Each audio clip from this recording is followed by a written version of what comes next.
In Eden Sword and Assassin's Creed Shadows? A good hint on a mythological DLC similar to the one from Origins? Well, if you take a closer look, the trailer and some additional promo material is showing us that this could really happen. So hold my sucker for a bit, because I'm going to show you all the secrets you've missed from the reveal trailer of Assassin's Creed Shadows. Right in the beginning of the trailer, we see a shrine in the middle of the forest. That's a Shinto shrine. Those serve for the thousands of gods that are existing in Japanese mythology. Some of them are strongly connected to nature, and that's why we see, of course, this shrine placed directly into nature. So this could be also the perfect base for connecting those gods with the Isu from the Assassin's Creed universe. And this is also a hint that one of the 2 expansions that we are going to expect for the Season Pass is handling those mythological topics, similar to the Curse of the Pharaoh DLC from Assassin's Creed Origins, for example. Then there's this man who we really don't know who he is.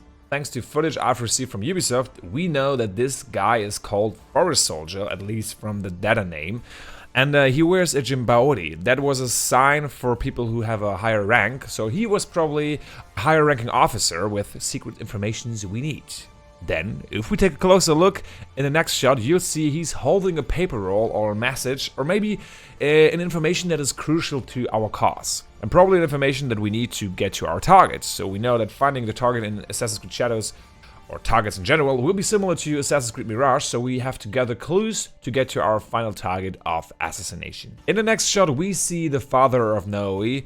His name is Fujibayashi Nagato, and he was a real person. He was the leader of the Iga Shinobi, and he serves under a daimyo who fought Oda Nobunaga. We will see that this is going to be very important in the next shots. But before heading to that, we will see a classic tradition that's still done today in Japan. This is the tradition of the 2 bows, 2 claps, 1 bow. So it's a way of paying respect to the gods of the shrine before entering, and it's, as I said, still done today. Unfortunately, this tradition is interrupted by an attack on their village, and in a bit we're going to see who is attacking them. The soldiers are wearing the armor with a clan emblem, and that's the clan emblem from Oda Nobunaga. This symbol is based on the Kin's flower, and the translation or the representation stands for temptation, which suits perfectly with the storytelling and to the piece of Eden I was referring to in the beginning. But later, I give you more on that. So we do know that the Oda Clan is killing the people of the Iga province, including the family members of Naoi, and they are referring here to the war, to the Tencho Iga War. This war took place in the year 1581, so we will definitely have a broader time covered.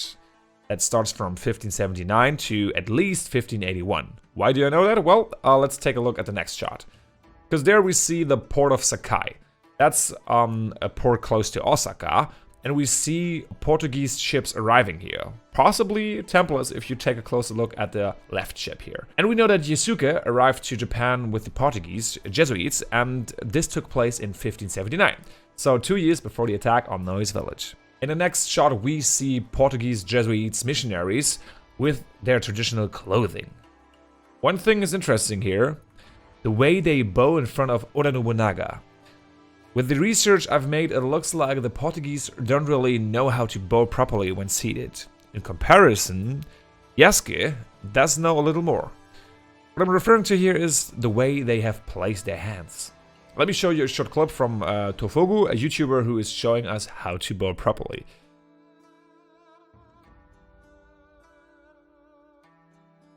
So by at least angling the hands, he shows more effort in paying respect than the Portuguese visitors. Nice detail. Okay, since we were talking about Oda Nobunaga, let's talk about him.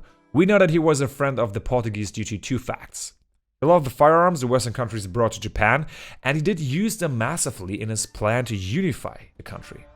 And guess what? It really helped him fulfill his plans. And the Christian religion created in his mind a counterweight to the Buddhism religion, since he thought they had too much influence on politics. I'm referring to the leaders of the Buddhism religion here. So his connection to the Portuguese people and probably to the Templars was indeed there. They've provided him with weapons and political stability, and he could fulfill his dreams of unifying Japan. What he had to give in return is unknown to me yet, and of course everything here is a theory, but what do you think about that? But what would an Assassin's Creed be without a piece of Eden, right? Well, if Ubisoft counts the story pieces from the old mobile card game Assassin's Creed Memories in, we do know that Oda Nobunaga was in possession of an Eden Sword.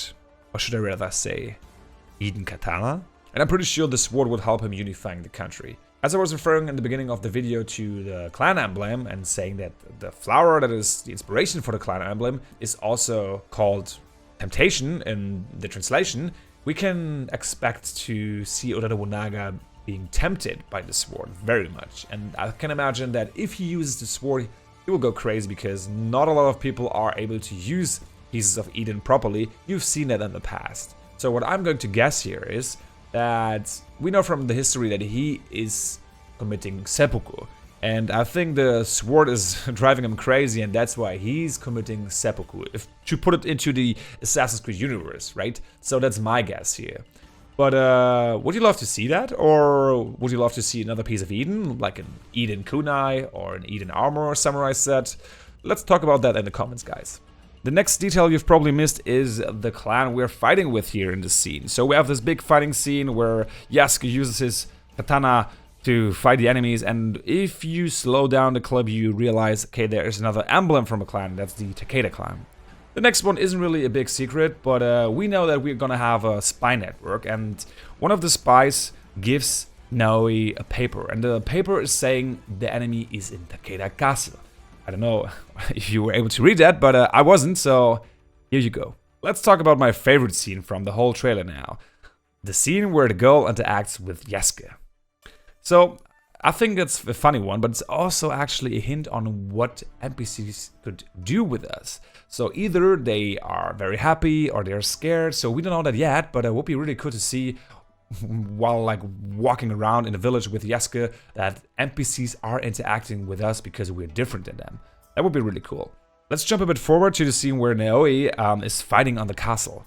We know, okay, double assassination will be possible, we can assume that, but she doesn't have a second hidden blade. She uses a katana or a smaller sword to kill the second enemy. And in the trailer and also in all the promo materials, I couldn't spot a second hidden blade on her arms.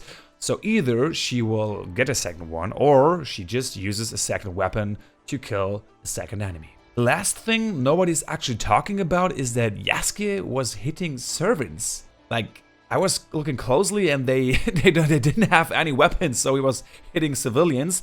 We do know what those servants are for. They are serve as unarmed patrol, who when spotted by them, can raise the alarm and make an infiltration for us way harder. So at some point we have to interact with them with violence, I guess. But they also have lanterns and we can actually shoot them down, not the servants, but the lights. And that's only possible due to the new engine that's used in the game. That's really cool. The engine brings so much new stuff to the game that it would be too much to explain everything here. That's why I highly recommend you watching this video, where I talk about all the important changes that are coming to Assassin's Creed Shadows.